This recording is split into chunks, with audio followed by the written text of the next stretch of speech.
Après l'évangile chanté en latin et avant l'homélie du pape Léon XIV, le diacre, selon l'usage romain dans la liturgie de l'Épiphanie, va chanter ou prononcer le Noveritis, vous le savez, en latin, la proclamation des grandes dates des solennités à venir.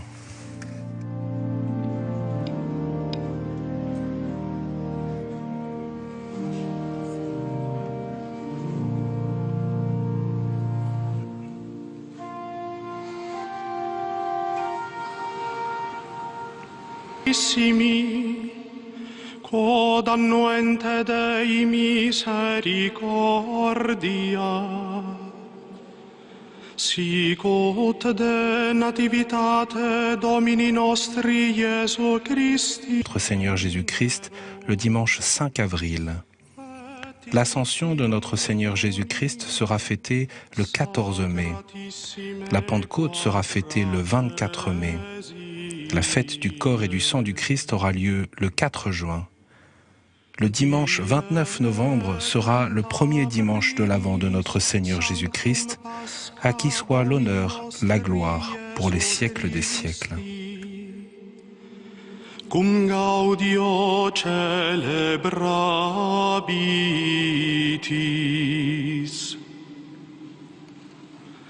Die quarta decima mai erit ascensio Domini nostri Iesu Christi. Die quarta et vicesima mai Festum Pentecostes.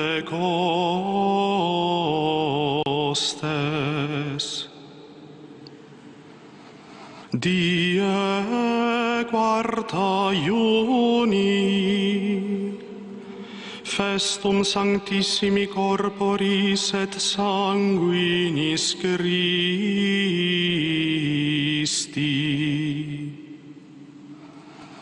Die undettricesima novembris, Dominica prima adventus, Domini nostri Iesu Christi, cui sit honor et gloria in saecula saeculorum. Amen.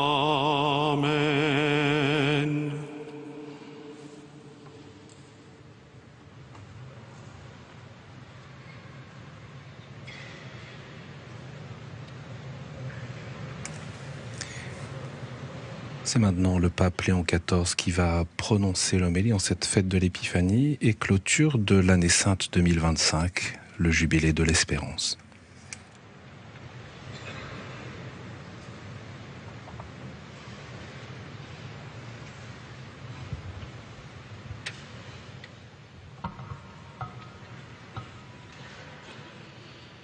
Cari fratelli e sorelle, chers frères et sœurs, il Vangelo ci ha descritto nous avons revu l'étoile, mais la recherche des rois mages. À chaque fois qu'il s'agit des manifestations de Dieu, l'Écriture sainte ne cache pas ce genre de contraste.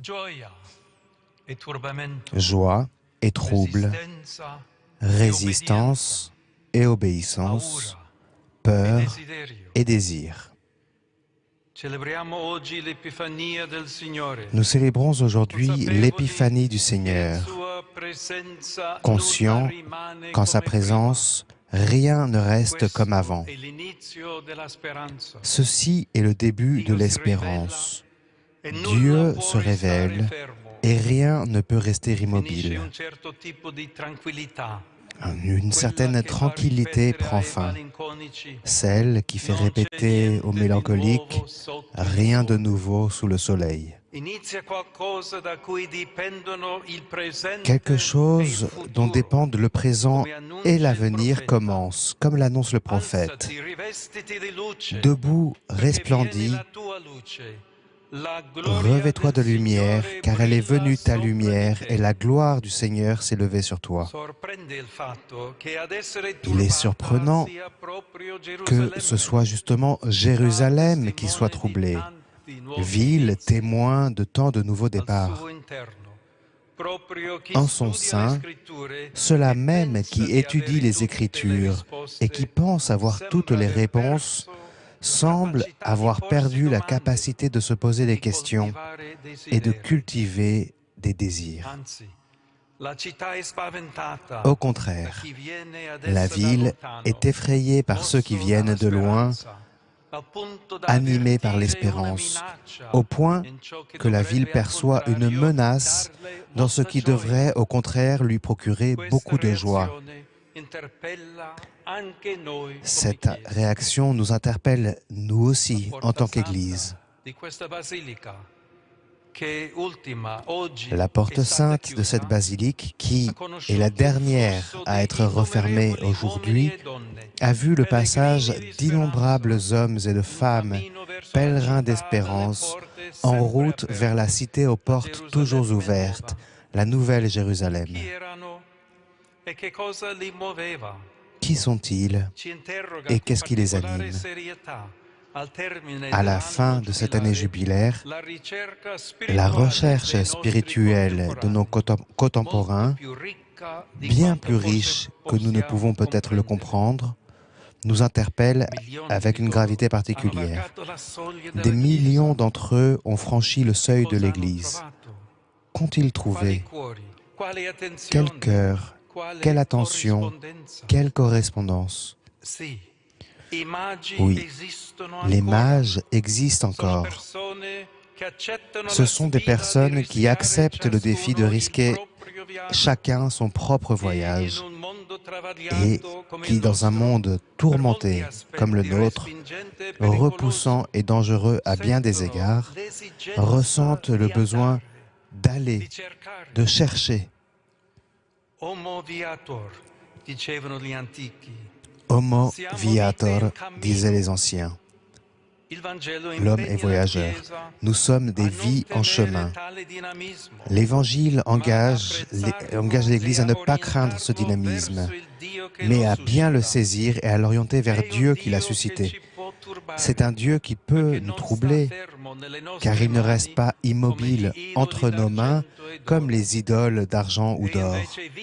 Au contraire, il est vivant et vivifiant, comme cet enfant que Marie a trouvé dans ses bras et que les mages ont adoré. Les lieux saints, tels que les cathédrales, les basiliques, les sanctuaires, devenus des destinations de pèlerinage jubilaire, doivent répandre le parfum de la vie, cette impression indélébile qu'un autre monde a commencé. Et demandons-nous, y a-t-il de la vie dans notre Église? Y a-t-il de la place pour ce qui est en train de naître? Aimons-nous et annonçons-nous un Dieu qui remet en chemin? Dans le récit, Hérode craint pour son trône. Il s'agite pour ce qui échappe à son contrôle.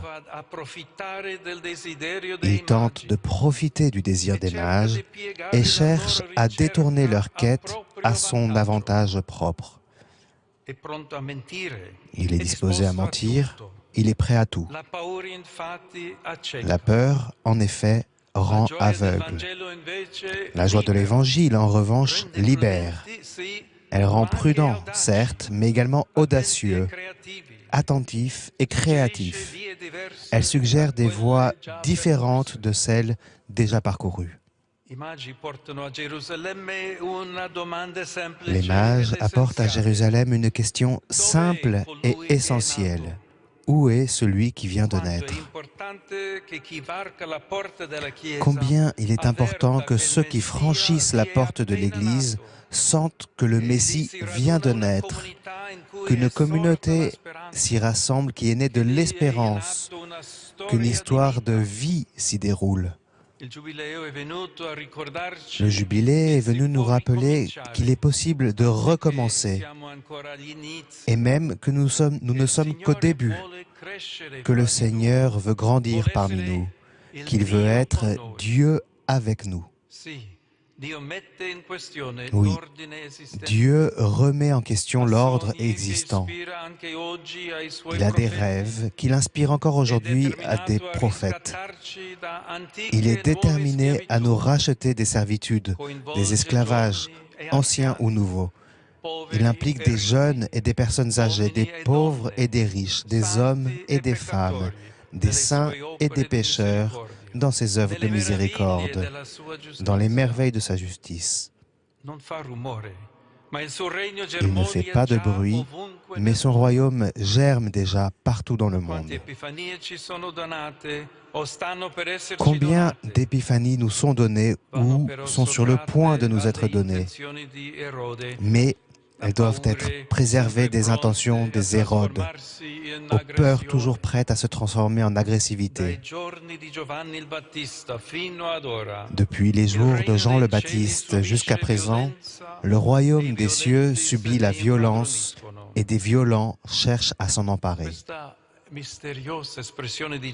Cette expression mystérieuse de Jésus, rapportée dans l'évangile de Matthieu, ne peut pas ne pas nous faire penser aux si nombreux conflits par lesquels les hommes peuvent résister et même frapper, agresser la nouveauté que Dieu réserve à tous. Aimer la paix, chercher la paix, rechercher la paix, cela veut dire protéger tout ce qui est saint. Et précisément pour cette raison, est en train de naître, petit, délicat, fragile, comme un enfant. Autour de nous, une économie faussée tente de tirer profit de tout. Nous le voyons. Le marché transforme en affaires, en business, même la soif humaine de chercher, de voyager, de recommencer. Demandons-nous, le jubilé nous a-t-il appris à fuir ce type d'efficacité qui réduit toute chose à un produit et l'être humain réduit à un consommateur?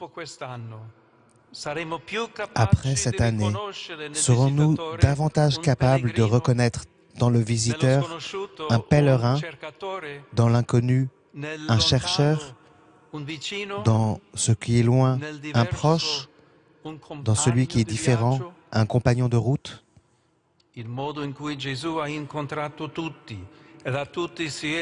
La manière dont Jésus a rencontré chacun et s'est laissé approcher par tous nous enseigne à estimer le secret des cœurs que lui seul sait lire. Avec lui, nous apprenons à saisir les signes des temps. Personne ne peut nous vendre cela. L'enfant que les mages adorent est un bien sans prix et sans mesure. Il est l'épiphanie de la gratuité. Il ne nous attend pas dans des lieux prestigieux, mais dans des réalités humbles. Et toi, Bethléem, terre de Juda, tu n'es certes pas le dernier parmi les chefs-lieux de Juda. Combien de villes, combien de communautés ont besoin de s'entendre dire « Tu n'es certes pas la dernière ». Oui, le Seigneur nous surprend encore. Il se laisse trouver.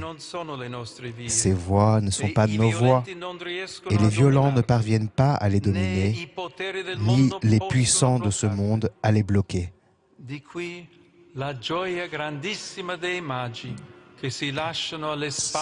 D'où cette grande joie des mages qui laissent derrière eux le palais et le temple et partent vers Bethléem.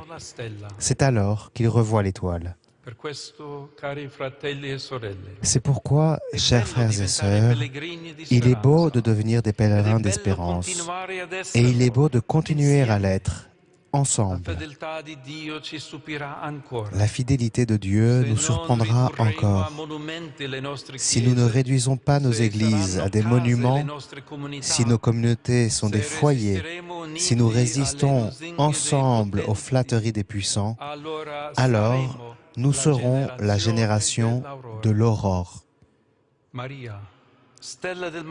Marie, l'étoile du matin, marchera toujours devant nous.